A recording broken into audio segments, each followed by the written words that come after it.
પેલા ભાઈઓ ગરમી તો જો વધી 44 ડિગ્રીએ પહોંચી લાગે છે. પણ આ ગરમી કોના માટે પડી કાંઈ ખબર પડે નહીં.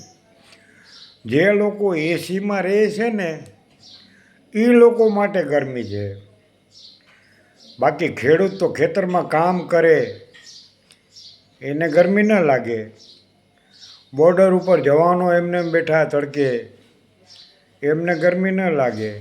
સ્ત્રીઓ રસોડામાં વગર પંખે કામ કરે એમને ગરમી જ ન લાગે.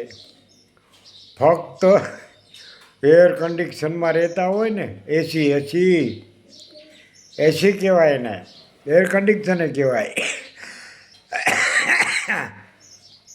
આ ગરમી એમના માટે એમને લાગે અને ગરીબ લોકો તો ગરમી જ ન લાગે.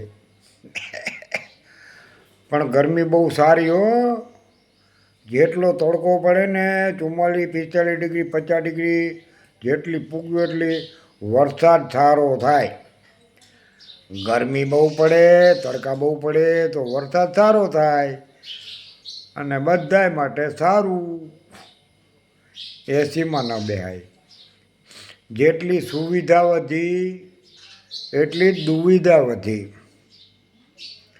જેટલી સગવડ વધી એટલી દવાઓ વધી.